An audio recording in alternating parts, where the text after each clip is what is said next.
வணக்கம். இந்திய நேரப்படி மாலை 6 மணி விரைவு செய்திகள். சேலம் மாவட்டம் ஓமலூர் காவல் நிலையத்தில் துணை கண்காணிப்பாளர் சஞ்சீவ்குமார் ஆய்வு மேற்கொண்டார். கடந்த 3 ஆண்டுகளில் 6 கொலை வழக்குகள் உட்பட 2100 வழக்குகள் பதிவு செய்யப்பட்டு பல வழக்குகள் முடிக்கப்பட்டுள்ளன.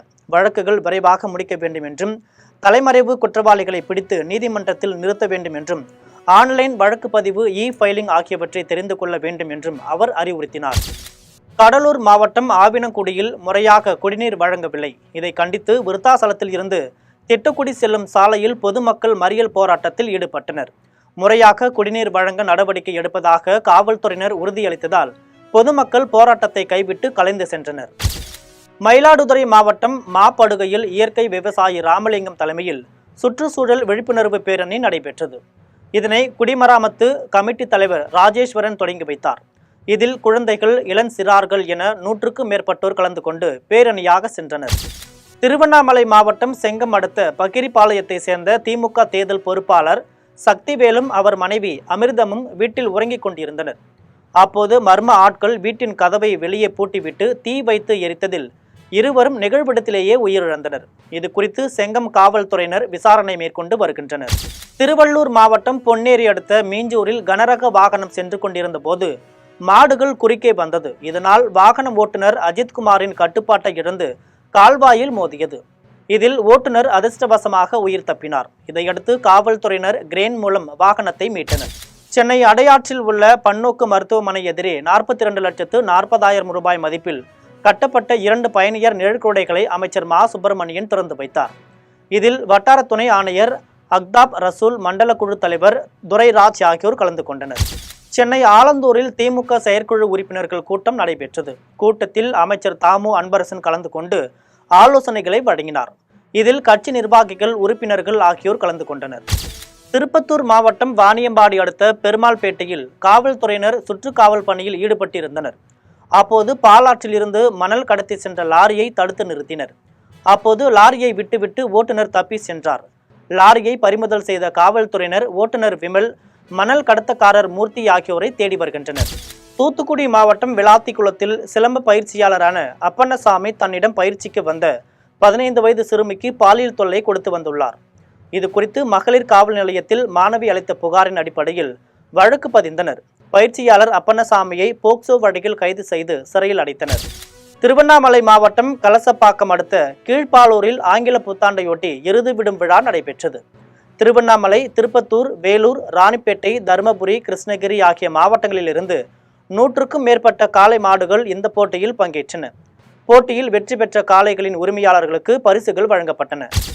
ஈரோடு மாவட்டம் கோபிச்செட்டிப்பாளையம் அடுத்த கரட்டூரில் 4 மதுக்கடைகள் உள்ளன. இந்த நிலையில் மீண்டும் அதே பகுதியில் தனியார் உணவு விடுதியுடன் கூடிய மதுக்கடையை திறப்பதற்கான பணிகள் நடைபெற்று வருகிறது. இந்த கடையை திறந்தால் பள்ளி, கல்லூரி மாணவர்களுக்கு இடையூறு ஏற்படும் என்பதால் மது கடைக்கு அனுமதி வழங்கக்கூடாது என கூறி அப்பகுதி மக்கள் கோட்டாட்சியரிடம் மனு அளித்தனர். ரெடி பண்ணிட்டு இருக்காங்க. இதனால பப்ளிக்குக்கும் பெரிய டேமேஜ் இருக்கு. இதனால நைட்டில் போதையில் சில ஆசாமிகள் விஷமத்தனம் பண்ணலாம். அதனால இதை நாங்கள் இந்த இடத்துல நாங்கள் இந்த பார் வசதியுடன் கூடிய என்டர்டெயின்மெண்ட் கிளப்பை பர்மிஷன் கொடுக்கக்கூடாதுங்கிறதுக்காக நாங்கள் கோட்டாட்சியர்கிட்ட மனு கொடுக்க வந்திருக்கிறோம். மேலும் இந்த ஏரியா பொதுமக்கள் கூட வந்திருக்காங்க. திண்டுக்கல் மாவட்டம் வேடசந்தூரில் வரைவு வாக்காளர் பட்டியலில் விடுபட்ட வாக்காளர்கள் ஜனவரி 3, 4 ஆகிய நாட்களில் நடத்தப்படும் சிறப்பு முகாமை பயன்படுத்திக் கொள்ள அறிவுறுத்தி பேரணி நடைபெற்றது. வட்ட வழங்கல் அலுவலர் அன்பழகன் தலைமையில் வேடசந்தூர் அரசு பெண்கள் மேல்நிலைப் பள்ளியிலிருந்து ஆத்துமேடு வரை நடைபெற்ற பேரணியில் வட்டாட்சியர் மணிமொழி, தேர்தல் துணை வட்டாட்சியர் அபுதாகீர், வருவாய்த்துறை அதிகாரிகள் ஆகியோர் கலந்து கொண்டனர். கேரள மாநிலம் எர்ணாகுளம் அடுத்த மேக்காபாலாவில் யானைக்குட்டி கிணற்றில் தவறி விழுந்துள்ளது. தகவல் அறிந்து வந்த வனத்துறையினர் பொக்லைன் இயந்திரத்தின் உதவியுடன் யானைக்குட்டியை மீட்டு மருத்துவ பரிசோதனைக்கு பின்னர் வனப்பகுதியில் விட்டனர். காஞ்சிபுரம் மாவட்டம் ஆதனூரில் அடையாறு தொடங்கும் இடத்தில் குப்பைகளையும் கழிவு நீரையும் கலக்க விடுவதால் ஆறு கழிவுநீர் கால்வாயாக மாறி வருகிறது. ஆறு நாளுக்கு நாள் மாசடைந்து வருவதை தடுக்க நீர்வளத்துறை அதிகாரிகள் நடவடிக்கை எடுக்க வேண்டும் என சமூக ஆர்வலர்கள் கோரிக்கை விடுத்துள்ளனர். தூத்துக்குடி மாவட்டம் கோவில்பட்டி சுற்று வட்டார பகுதிகளான எட்டயபுரம், அயன்ராசாப்பட்டி, சித்தலக்கரை, சிங்கிலிப்பட்டி ஆகிய ஊர்களில் 1 மணி நேரத்திற்கு மேலாக மழை பெய்தது. இதனால் பொதுமக்களும் விவசாயிகளும் மிகவும் மகிழ்ச்சி அடைந்துள்ளனர். தூத்துக்குடி மாவட்டம் கோவில்பட்டியில் காவல்துறையினர் வாகன சோதனையில் ஈடுபட்டிருந்தனர். காரில் வந்தவர்கள் நிற்காமல் செல்ல முயன்றபோது அதை சுற்றி வளைத்து மடக்கி பிடித்தனர். அந்த காரில் இருந்து தடை செய்யப்பட்ட புகையிலை பொருட்களை கைப்பற்றினர். 2 லட்சம் ரூபாய் பணத்தையும் பறிமுதல் செய்தனர். தொடர்ந்து புகையிலையை கடத்தி வந்த மாரிக்கண்ணன், பாலாஜி ஆகிய 2 பேரையும் கைது செய்தனர். மாற்றுத்திறனாளர்கள் நலம் விரும்பும் தேசிய அமைப்பு சக்சம் சார்பில் திருப்பூரில் உலக மாற்றுத்திறனாளிகள் நாள், தேசிய மாற்றுத்திறனாளிகள் அதிகாரமளித்தல் நாள் ஆகியன கொண்டாடப்பட்டது. சக்சம் திருப்பூர் மாவட்ட தலைவர் ரத்தினசாமி தலைமையில் நடைபெற்ற விழாவில் ஆடிட்டர் ராமநாதன் பங்கேற்று சமுதாயத்தில் ஒவ்வொருவரும் மாற்றுத்திறனாளர்களின் நலன் பேண வேண்டியதை வலியுறுத்தினார். சக்சம் மாநில செயலாளர் மயில்சாமிஜி அமைப்பின் செயல்பாடுகளை விளக்கியதுடன் ஆண்டறிக்கை படித்தார். இந்த நிகழ்வில் சைமா தலைவர் சண்முக சுந்தரம், மனநல மருத்துவர் கலைசெல்வி ஆகியோர் உரையாற்றினர். நிகழ்ச்சியில் 28 பேருக்கு செயற்கைக்கால், காற்று படுக்கை ஆகியன வழங்கப்பட்டன. விழுப்புரம் மாவட்டம் கண்டமானடியில் பட்டாக்கத்தியுடன் வீடியோ எடுத்தும் நாட்டு வெடிகுண்டை சாலையில் வீசியும் பொதுமக்களை அச்சுறுத்தும் வகையில் சிலர் சமூக வலைதளத்தில் பதிவிட்டிருந்தனர்.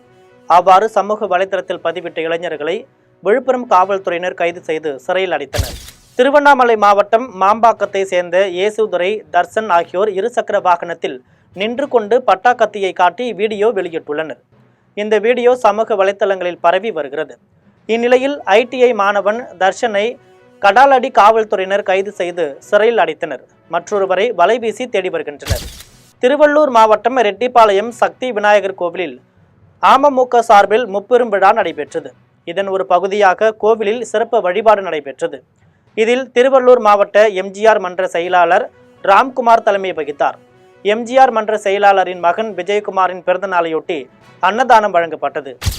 தூத்துக்குடி மாவட்டம் கோவில்பட்டி ரயில் நிலையம் 150 ஆண்டு பழமையானதாகும். இந்த ரயில் நிலையத்தில் அனைத்து ரயில்களும் நின்று செல்ல நடவடிக்கை எடுக்க வேண்டும் என்று கோரிக்கை எழுந்துள்ளது. அம்ரித் பாரத் நிலைய திட்டத்தின் கீழ் நடைபெறும் வளர்ச்சிப் பணிகளை விரைவுபடுத்தி அடுத்த கட்ட வளர்ச்சிப் பணிக்கு கொண்டு செல்ல வேண்டும் என ரயில்வே நிர்வாகத்திற்கு பொதுமக்கள் கோரிக்கை விடுத்துள்ளனர்.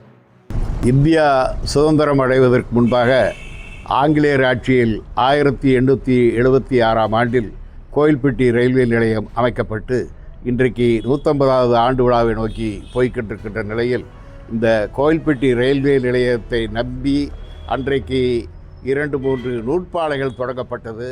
பின்னர் விவசாயம் சார்ந்த தொழில்கள் ஆரம்பிக்கப்பட்டது. சேலம் மாவட்டம் ஓமலூர் சந்தையில் ஆந்திரத்தில் இருந்து வண்டிகளில் சாத்துக்குடியை கொண்டு வந்து 4 கிலோ 100 ரூபாய் என கூறி வணிகர்கள் விற்று வருகின்றனர்.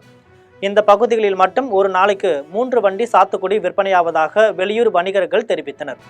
ஆனால் நோய் தாக்கிய மரங்களில் இருந்து பழங்களை பறித்து கொண்டு வந்து குறைந்த விலைக்கு விற்பதாக உள்ளூர் பழ வணிகர்கள் குற்றம் சாட்டி வருகின்றனர். ஜனவரி 1 முதல் கடலூர் மாவட்டம் விருத்தாசலம் ரயில் நிலையத்தில் வந்தே பாரத் ரயில் 2 நிமிடம் நின்று செல்கிறது. இதற்கு உறுதுணையாக இருந்த கடலூர் நாடாளுமன்ற உறுப்பினர் விஷ்ணு பிரசாத்திற்கு விருத்தாசலம் வணிகர் சங்கம் சார்பில் நகர் தலைவர் கோபு தலைமையில் மாலை அணிவித்து நன்றி தெரிவிக்கப்பட்டது. இதில் வணிகர் சங்கங்களின் பேரவை மாநில துணைத் தலைவர் பழமலை, கௌரவ தலைவர் அகர்சந்த் ஆகியோர் கலந்து கொண்டனர். ஜங்ஷனில் நின்று செல்வதற்கு பேருதவி புரிந்த பார்லிமெண்டில் பேசிய திரு விஷ்ணு பிரசாத் MP அவர்களுக்கு நன்றி தெரிவிக்கும் பொருட்டு ஒரு சிறு வரவேற்பு அளிக்கப்பட்டது. அது வணிகர் சங்கங்களின் பேரப்பின் மாநில துணைத் தலைவர் KKD பழமல் அவர்கள் முன்னிலையிலும் எங்களுடைய கௌரவ தலைவர் திரு அகர்சந்த் அவர்களுடனும். சென்னை விமான நிலையத்தில் பாஜக தலைவர் தமிழிசை செய்தியாளர்களிடம் பேசினார். அப்போது போதைப் பொருட்கள் அனைத்தையும் கட்டுப்படுத்தி விட்டோம் என கூறுவது போல் முதலமைச்சர் ஸ்டாலின் வைகோவின் நடைப்பயணத்தில் கலந்து கொண்டுள்ளார் என்று கூறினார். போதையை பற்றி பேசுவதற்கு திமுக கூட்டணிக்கு கட்சி தலைவர்களுக்கோ முதலமைச்சருக்கோ எந்த தார்மீக உரிமையும் கிடையாது என்றும் தெரிவித்தார். அதனால் இன்னைக்கு அண்ணன் வைகோ அவர்களின் நடைபயணத்தில் நாங்கள் ஆதரிக்கிறோம் என்று முதலமைச்சர் சொல்லிக் கொண்டிருக்கிறார். ஆனா டாஸ்மாகை கட்டுப்படுத்துவதற்கு எந்த முயற்சியும் எடுக்கல. அந்த டாஸ்மாக்ல 1000 கோடி ஊழல் நடந்திருக்கிறது. ஆக பாட்டில் உள்ள 10 ரூபாயை கூட கட்டுப்படுத்தல, அப்புறம் பாட்டிலையும் கட்டுப்படுத்தல, அப்புறம் போதை எப்படி கட்டுப்படுத்துவீங்க? அதுக்கு ஒரு நடைபயணம். மதுரை அவனியாபுரம் ஜல்லிக்கட்டு போட்டியை நடத்துவது தொடர்பாக ஊர் மக்கள் குழுவுக்கு தென்கால் பாசன விவசாயிகள் சங்கத்திற்கும் இடையில் மோதல் நிலவி வந்தது. ஊர் மக்கள் தொடர்ந்து தாங்கள் தான் போட்டியை நடத்த வேண்டும் என்று வலியுறுத்தி வருகின்றனர். இந்நிலையில் இது தொடர்பாக செயல்பட்டு வரும் ஊர் கமிட்டியின் வழக்கறிஞரை கொல்ல சதி திட்டம் தீட்டியுள்ளதாக கூறி அவர்கள் அவனியாபுரம் காவல் நிலையத்தில் புகார் அளித்துள்ளனர். உயர்நீதிமன்ற உத்தரவின் பேரில் 16 பேர் கொண்ட ஆலோசனை குழு மற்றும் மாவட்ட நிர்வாகம் இணைந்து இந்த விழாவினை நடத்தி கொண்டிருக்கிறோம்.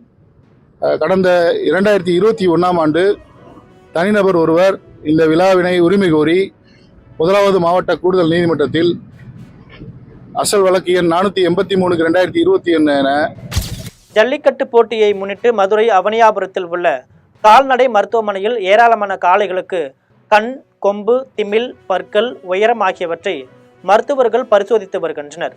ஜல்லிக்கட்டு காளையின் உரிமையாளர் மற்றும் உதவியாளர் அடங்கிய புகைப்படங்களையும் இணைத்து காளைகளுக்கு தகுதி சான்று வழங்கி வருகின்றனர்.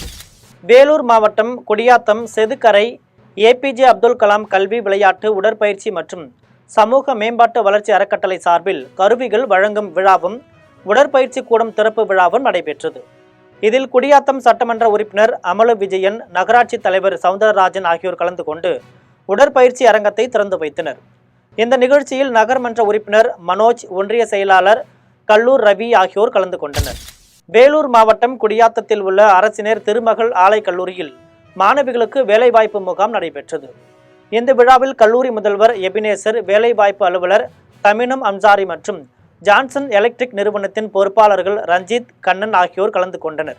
இதில் கலந்து கொண்ட 500 மாணவர்களில் 50 பேருக்கு பணி ஆணை வழங்கப்பட்டது. மதுரை திருப்பரங்குன்றம் அருகில் விளாச்சேரியில் உள்ள அரசு கால்நடை மருத்துவமனை கழிப்பறை முன்பு சுமார் 7 அடி உயரமுள்ள சாரை பாம்பு ஒன்று பொந்தில் தலையை விட்டு சிக்கி கொண்டது. அதன் பின் ஒரு வழியாக போராடி பொந்தில் இருந்து தலையை வெளியே எடுத்து வெளியே சென்றது. இது குறித்த காட்சிகள் வைரலாகி வருகிறது. புதுக்கோட்டை மாவட்டம் அறந்தாங்கியில் புனித அந்தோனியார் கோவில் திருவிழா, ஆங்கில புத்தாண்டு ஆகியவற்றை முன்னிட்டு மிதிவண்டி பந்தயம் நடைபெற்றது. 2 சுற்றுகளாக நடைபெற்ற போட்டியில் புதுக்கோட்டை, தஞ்சாவூர், திருச்சி மாவட்டங்களிலிருந்து 50க்கும் மேற்பட்ட வீரர்கள் கலந்து கொண்டனர். இந்த போட்டியில் முதல் 3 இடங்களை பிடித்தவர்களுக்கு 10,000 ரூபாய் பணப்பரிசும் கேடயங்களும் வழங்கப்பட்டன. திருவள்ளூர் மாவட்டம் திருவேற்காட்டில் உள்ள முதியோர் இல்லத்தில் அப்துல் கலாம் ட்ரீம் தொண்டு நிறுவனம் சார்பில் ஆங்கில புத்தாண்டு கொண்டாடப்பட்டது. இதில் நிறுவனத்தின் இயக்குனர் உதயகுமார் தலைமையில் சின்னத்திரை சூப்பர் சிங்கர் பிரபலங்கள் தனுஷிதா, சுஜீஷ், பாடகர் கணேஷ் ஆகியோர் முதியோர்களுடன் புத்தாண்டை கொண்டாடினர். பல்வேறு இல்லங்களில் பல்வேறு நபர்கள் குழந்தைகள் இல்லம், முதியோர் இல்லம் அப்படிலாம் இருக்காங்க. அப்படி இருக்கிற ஒரு முதியோர் இல்லத்தில் இன்னைக்கு பார்த்தீங்கன்னா விஜய் டிவி, ஜி தமிழ் இந்த மாதிரி பல்வேறு. தேனி மாவட்டம் ஆண்டிப்பட்டியில் உள்ள வைகை அணை பூங்காவில் ஆங்கில புத்தாண்டு பள்ளிகளுக்கு அரையாண்டு விடுமுறை காரணமாக ஏராளமான சுற்றுலா பயணிகள் குவிந்தனர். பூங்காவில் உள்ள அழகு சிலைகளை பார்த்து ரசித்தும் பசும் புல்வெளியில் விளையாடியும் சிறுவர்கள் மகிழ்ச்சி அடைந்தனர். தென்காசி மாவட்டம் புளியங்குடியில் உள்ள உலக மீட்பர் ஆலயத்தில் புத்தாண்டையொட்டி கைகளில் மெழுகுவத்தி விளக்கு ஏந்தி சிறப்பு பிரார்த்தனை நடைபெற்றது. இதன் பின்னர் ஒருவருக்கு ஒருவர் கைகளை குலுக்கி வாழ்த்துக்களை தெரிவித்தனர். இனிப்புகளை வழங்கி புத்தாண்டை கொண்டாடினர். திருச்சி திருவரங்கம் அரங்கநாதர் கோவிலில் வைகுண்ட ஏகாதசி பெருவிழாவின் 3ஆம் நாளையொட்டி சிறப்பு பூஜைகள் நடைபெற்றது. அரங்கநாதர் சுவாமி கோவிலை சுற்றி வலம் வந்து பக்தர்களுக்கு காட்சி அளித்தார். இதில் திரளான பக்தர்கள் கலந்து கொண்டு சாமி தரிசனம் செய்தனர். தஞ்சாவூர் பெரிய கோவிலில் மார்கழி மாத 2வது பிரதோஷத்தையொட்டி சுவாமிக்கு பல்வேறு வகையான திரவிய பொருட்களால் சிறப்பு அபிஷேகம் நடைபெற்றது. இதைத் தொடர்ந்து அலங்காரம் செய்து மகா தீபாராதனை நடைபெற்றது. இதில் ஏராளமான பக்தர்கள் கலந்து கொண்டு சுவாமி தரிசனம் செய்தனர். புதுக்கோட்டை மாவட்டம் அறந்தாங்கி அருகே பெருங்காட்டில் உள்ள முக்கன் ஈஸ்வரர் ஆலயத்தில் சந்தன காப்பு விழாவையொட்டி திருவிளக்கு பூஜை நடைபெற்றது. இதில் பெண்கள் விளக்கு ஏற்றி வேத மந்திரங்கள் சொல்லியவாறே பூஜை செய்தனர். தஞ்சாவூர் புன்னைநல்லூர் மாரியம்மன் கோவிலில் ஐயப்பன் சுவாமி மண்டல பூஜை நிகழ்வு நடைபெற்றது. இதில் சுவாமிக்கு பூஜை செய்து பக்தர்கள் ஐயப்பன் பாடல்களை பாடி வழிபாடு செய்தனர். தஞ்சாவூர் மாவட்டம் தேவ பெருமாள் நல்லூரில் உள்ள விஸ்வநாத சுவாமி கோவிலில் மார்கழி பிரதோஷத்தையொட்டி சுவாமிகளுக்கும் அம்பாளுக்கும் வெள்ளிக்கவசம் சாற்றப்பட்டது. அதன்பின் மகா தீபாராதனையும் சிறப்பு அபிஷேகமும் நடைபெற்றது. இதில் கலந்து கொண்ட பக்தர்களுக்கு அன்னதானம் வழங்கப்பட்டது.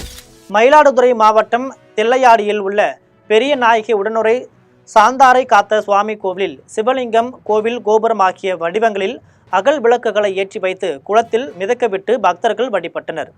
இதில் திரளான பக்தர்கள் கலந்து கொண்டனர். இதனால் தெப்பக்குளம் முழுவதும் அகல் விளக்குகளால் ஒளி வீசியது. திண்டுக்கல் மாவட்டம் மணியக்காரன்பட்டியில் உள்ள மந்தை பகவதி அம்மன் கோவிலில் ஐயப்ப பக்தர்கள் குழு சார்பில் பூக்குடி இறங்கும் விழா நடைபெற்றது. 48 நாள் விரதம் இருந்த ஐயப்ப பக்தர்கள் பூக்குழி இறங்கினர். இந்நிகழ்ச்சியில் ஏராளமான பொதுமக்கள் கலந்து கொண்டு சாமி தரிசனம் செய்தனர். கடலூர் மாவட்டம் புவனகிரியில் உள்ள அங்காள பரமேஸ்வரி அம்மன் கோவிலில் ஆங்கில புத்தாண்டை வரவேற்கும் வகையில் அதிகாலை சிறப்பு வழிபாடு செய்யப்பட்டது. மூலவர் அங்காளம்மனுக்கு உலர்ந்த பழங்களால் ஆன முந்திரி, பாதாம், பிஸ்தா, செர்ரி, பேருந்து, திராட்சை ஆகிய உலர் பழங்களால் சிறப்பு அலங்காரம் செய்யப்பட்டு மகா தீபாராதனை காண்டப்பட்டது. இத்துடன் ஜெம் செய்திகள் நிறைவடைகின்றன. மீண்டும் ஜெம் செய்திகள் இன்றிரவு 8:30 மணிக்கு. உடனுக்குடன் செய்திகளை காண GemLive.tv என்ற இணையதளத்தில் இணைந்திருங்கள். நன்றி, வணக்கம்.